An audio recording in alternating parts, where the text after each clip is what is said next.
Domingo, 20 de agosto de 1989. 22 horas. El sonido de disparos resuena en una lujosa mansión de LM Drive, Beverly Hills. Minutos después, dos jóvenes llaman al 911 desesperados: alguien mató a nuestros padres. Esa noche, la policía encontró una escena brutal. José Menéndez, un alto ejecutivo de la industria del entretenimiento, estaba desplomado en el sofá con la cabeza prácticamente destrozada.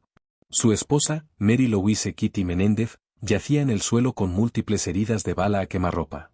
Los hijos de la pareja, Lyle, 21, y Eric, 18, estaban histéricos. Ellos gritaron. Ellos lloraron.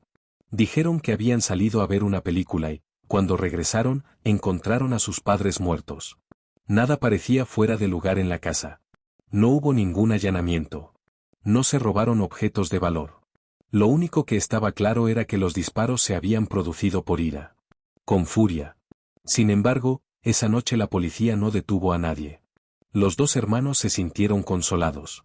Vistos como víctimas. El caso parecía otro episodio trágico de violencia en Los Ángeles. Pero detrás del escenario, algo no olía bien. En los días siguientes a la masacre, los hermanos Menéndez estuvieron rodeados de apoyo, cámaras y cierta curiosidad pública. Después de todo, aquel brutal crimen ocurrido en una mansión millonaria de Beverly Hills parecía sacado de una película. Pero solo pasaron unas pocas semanas para que los investigadores comenzaran a levantar las cejas. Lyle y Eric comenzaron a gastar. Y mucho. Compraron relojes Rolex. Lyle adquirió un Porsche. Abrieron restaurantes. Viajaron al Caribe. Se mudaron a hoteles de lujo. En menos de 6 meses, habían gastado más de $1 millón. Inevitablemente surgió la pregunta. Dos jóvenes que acaban de perder a sus padres de forma trágica, ¿y ahora viven como si hubieran ganado la lotería? Aún así, la policía no tenía pruebas sólidas. El arma homicida seguía siendo un misterio. Y sin pruebas físicas ni testigos, el caso quedó enfriado. Pero todo cambiaría con una confesión, hecha en secreto. A medida que la investigación se prolongaba, Eric Menéndez empezó a mostrar signos de inestabilidad. A pesar de su apariencia segura en público, llevaba una carga cada vez mayor, el secreto del asesinato de sus propios padres. Fue entonces cuando buscó al psicólogo Jerome Oziel. Durante las sesiones, Eric se abrió. Él lo contó todo. Que los hermanos habían planeado el crimen juntos. ¿Quién compró las armas en otro estado para evitar su rastreo? ¿Quién disparó a José y Kitty con 2 escopetas calibre 12, a quemarropa? Que habían simulado un robo. Que no se trató de un estallido, sino de una ejecución premeditada. ¿El problema? El secreto profesional del psicólogo le impidió denunciar al paciente, hasta que la amante de Oziel escuchó una de las grabaciones ocultas. Asustada, entregó el contenido a la policía. Eso era todo lo que necesitaban los investigadores, una prueba de la confesión, detallada, en las palabras de los propios asesinos. En marzo de 1990, Lyle Menéndez fue arrestado. Eric, que estaba fuera del país en un torneo de tenis, regresó y también se entregó.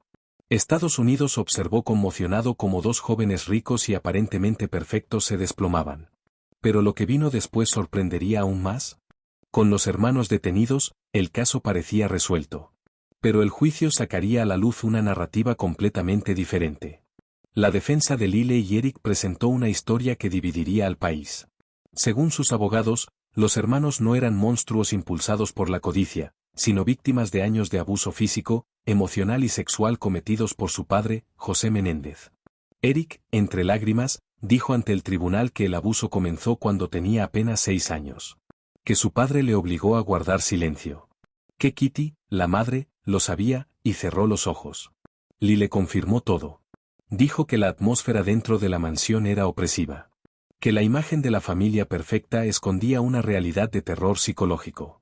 La defensa argumentó que al cometer el crimen, los hermanos intentaban escapar de una vida insoportable. Que habían actuado por miedo y no por codicia. La fiscalía, por su parte, afirmó que todo era teatro. Una puesta en escena construida para manipular al jurado. Que si los abusos fueron reales, ¿por qué no denunciarlos? ¿Por qué planificar un crimen y simular un robo? La opinión pública estaba dividida. Los programas de televisión debatieron el caso día y noche. Los hermanos Menéndez ya no eran solo asesinos o víctimas. Ahora eran símbolos de un juicio moral, que es imperdonable y que es comprensible. El juicio fue transmitido en vivo a millones de personas. El país se detuvo a seguir cada testimonio, cada lágrima, cada estallido emocional. El jurado estaba dividido. Algunos miembros creyeron que los abusos denunciados eran ciertos. Otros veían a los hermanos como dos manipuladores fríos y calculadores que habían cometido el crimen más imperdonable, matar a sus propios padres para obtener su herencia. El primer juicio, en 1993, terminó sin veredicto. El jurado no pudo llegar a un consenso. Fue declarado nulo y sin valor. Sin embargo, la fiscalía no se dio por vencida. Se programó un segundo juicio. Esta vez, las reglas han cambiado. Se prohibieron las transmisiones. Se excluyeron algunos de los testimonios emotivos. La atención se centró en la premeditación y el gasto excesivo posterior al delito. En 1996, después de un largo juicio, Lyle y Eric Menéndez fueron declarados culpables de asesinato en primer grado. La sentencia, cadena perpetua sin posibilidad de libertad condicional. La decisión dividió aún más al público. Muchos creyeron que, aunque eran culpables, los hermanos merecían indulgencia debido a las circunstancias traumáticas. Otros consideraron la sentencia justa, un recordatorio de que ni siquiera el dolor justifica el asesinato. Décadas se pasaram desde o masacre da familia Menéndez.